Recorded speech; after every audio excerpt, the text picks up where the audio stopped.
Asian cup বাছাইয়ে রাতে Hong Kong চায়নার challenge নেবে বাংলাদেশ। মূল পর্বের রেসে টিকে থাকতে জিততে চায় লাল সবুজ। ভালো খেলার বিকল্প নেই বললেন জামাল ভুঁইয়া।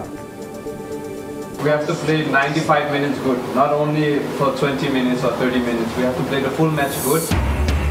সিঙ্গাপুর ম্যাচের ভুল সূত্রে হংকং চায়না ম্যাচে সেরা প্রস্তুতি বাফুফের। টিকিট না পেয়ে হতাশ সমর্থকরা। দুপুর 3টায় খুলবে স্টেডিয়াম, থাকছে জমকালো কনসার্ট। এবং 8 বছর পর আবারও ফিফা বিশ্বকাপের টিকিট পেল মিশর। মোহাম্মদ সালাহর নৈপুণ্যে জিবুতির বিপক্ষে জয় 3-0 গোলে। রাতে আলাদা ম্যাচে মাঠে নামবে নেদারল্যান্ডস ক্রোয়েশিয়া। এশিয়ান কাপ বাছাইয়ের খবর। মূল পর্বের টিকিট নিশ্চিতের রেসে টিকে থাকার ম্যাচে রাতে হংকং চায়নার মুখোমুখি হবে বাংলাদেশ। ভালো প্রস্তুতির কথা বলে কোচ হাভিয়ের ক্যাব্রেরা বড় প্রত্যাশার কথা শোনালেও বাস্তবতা বলছে ভিন্ন কথা। অন্যদিকে ম্যাচটা কঠিন মানলেও আত্মবিশ্বাসী হংকং কোচ। জাতীয় স্টেডিয়াম ঢাকায় ম্যাচ শুরু হবে রাত 8টায়। হামজা চৌধুরীকে নিয়ে হংকং চায়না কোচের রসিকতা। তার দলে লেস্টার তারকা থাকলে নাকি বেঞ্চেই বসিয়ে রাখতেন। তাতে লাল সবুজদের মনোবলে এতটুকু চিড় ধরার কোনো কারণ নেই। কারণ রসিকতার ছলে হলেও হংকং কোচ কথাটা বলেছেন নিজেকে চাপমুক্ত রাখতে। অবশ্য প্রতিপক্ষকে বলল তা নিয়ে ভাবার সময় নেই জামালদের। কোচ ব্যস্ত তারকায় ঠাসা হংকংয়ের বিপক্ষে কৌশল নিয়ে। সেখানেও আছে সমস্যা। এখনো পুরোপুরি ফিট নন তপু, আলামিনেরও আছে ইনজুরি। তবে এসব পাশ কাটিয়ে প্রত্যাশার কথাই কাবরেরার কণ্ঠে।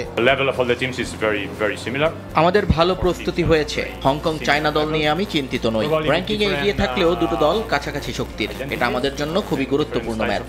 কারণ এশিয়ান কাপে কোয়ালিফাই করার রেসে টিকে থাকতে হলে জয়ের কোনো বিকল্প নেই।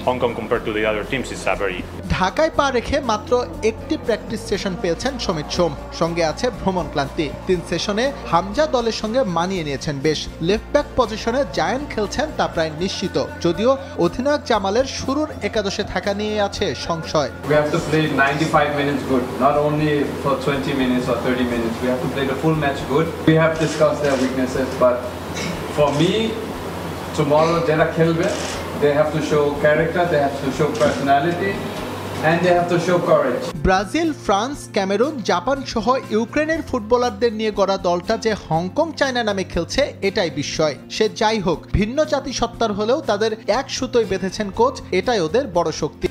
অবশ্য মাঠের লড়াই শুরুর আগে একা হামজা চৌধুরীর কাছে হেরে গেছে হংকং। বাজার মূল্য আর বেতনে অনেক অনেক এগিয়ে লেস্টার সিটি তারকা। বাংলাদেশের দ্বিতীয় দামি ফুটবলারের সাথেও তার ব্যবধান আকাশ পাতাল। হামজা চৌধুরীর বার্ষিক বেতন 26 লাখ ইউরো, বাংলাদেশি টাকায় প্রায় 37 কোটি। পুরো বাংলাদেশ স্কোয়াডের বাকি ফুটবলাররা মিলেও এত টাকা বেতন পান না। একা হামজার কাছে হেরে গেছে পুরো হংকং দলও।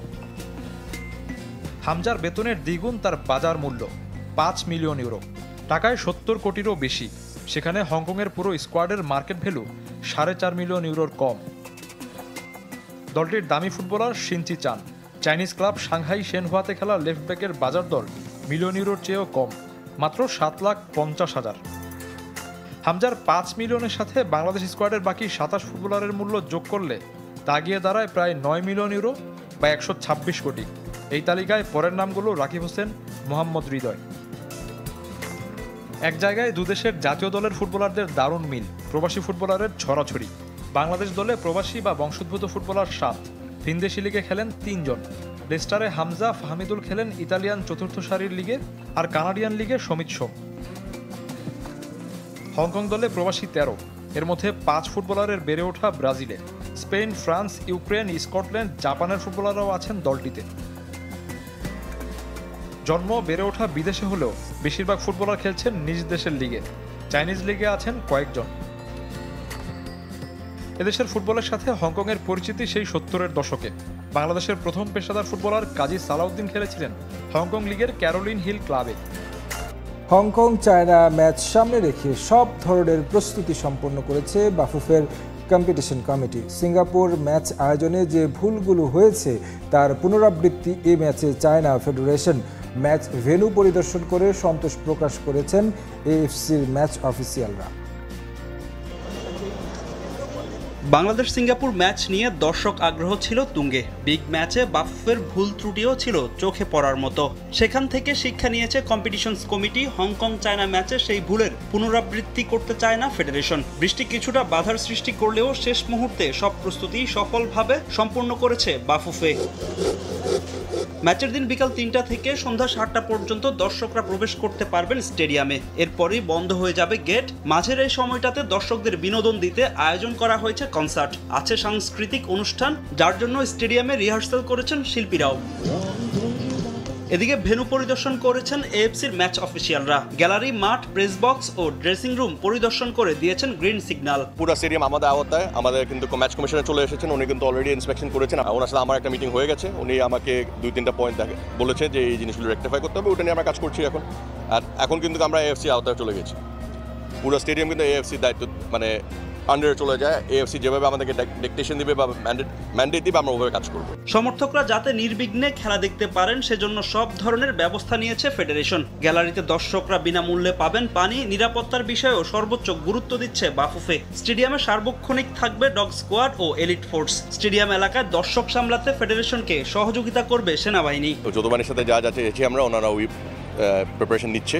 ওনারা আমাদেরকে যে ডাইরেকশন দিয়েছে, পুলিশের সাথে ওনারা কোঅর্ডিনেশন করে একটু আমাদের হেল্প করে দিয়েছেন যে কীভাবে স্ট্রাইকিং ফোর্স থাকবে, কীভাবে গেট মেনটেন্যান্স হবে, কীভাবে ওনাদের প্রস্তুতি থাকবে, পুলিশে কি দায়িত্ব, ওনাদের কি দায়িত্ব, এটা আমরা কথা বলে নিয়েছি।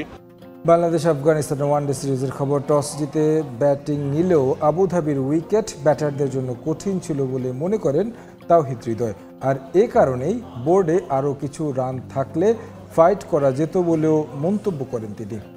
বরাবরের মতোই শুনিয়েছেন আশার গল্প। সিরিজটা এখনও শেষ করতে চান জয় দিয়েই। আবুধাবি থেকে বিস্তারিত শিবলি আল সাদিকের রিপোর্টে। মেহেদী হাসান মিরাজ ঢাকা থেকে গিয়েছেন বেশি দিন হয়নি, কিন্তু আবুধাবির এই মাঠে এশিয়া কাপ খেলে গেছে বাংলাদেশ। অথচ তারপরও উইকেট পড়তে ভুল করল টাইগার টিম ম্যানেজমেন্ট। তাই তো টস জিতে ব্যাটিং করার সিদ্ধান্ত বাংলাদেশের। ফলাফল প্রথম 15 ওভারেই ম্যাচটা হাত থেকে ছিটকে গেল লাল সবুজের। বাকিটা সময় হৃদয় মিরাজ স্কোরবোর্ড সচল রাখার চেষ্টা করেছেন প্রাণপণ, কিন্তু শেষ রক্ষা হয়নি। হারের পর তাই রাগ ঢাক না করেই বাস্তবতা স্বীকার করে নিলেন হৃদয়। জানালেন উইকেট কঠিন ছিল ব্যাটারদের জন্য। আমাদের একটু বোর্ডে 40 রান থেকে 50 রানের মতো শর্ট ছিল।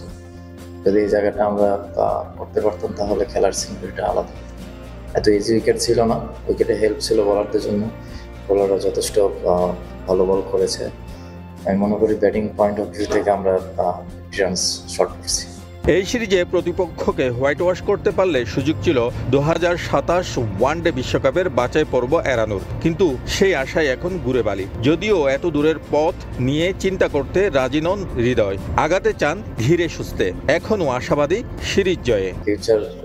ফিউচারের জায়গায় থাকুক, আমরা আমাদের সামনে যে ম্যাচটা আছে ওই ম্যাচটাতে ফোকাস করতে চাচ্ছি। যদি ওই ম্যাচটাতে আমরা ভালো কিছু করতে পারি, সামনে আমাদের ব্যাক টু ব্যাক 2টা ম্যাচ আমরা জিততে পারি। সতীর্থ জাকের আলী অনিকের নেতৃত্বে টি-20 সিরিজ জিতেছে বাংলাদেশ, কিন্তু উইলুতে রান নেই উইকেট কিপার ব্যাটারের। এশিয়া কাপের পর দ্বিপাক্ষিক সিরিজেও চলছে তার রান খরা। সমর্থকদের রোষানলে ম্যানেজমেন্ট।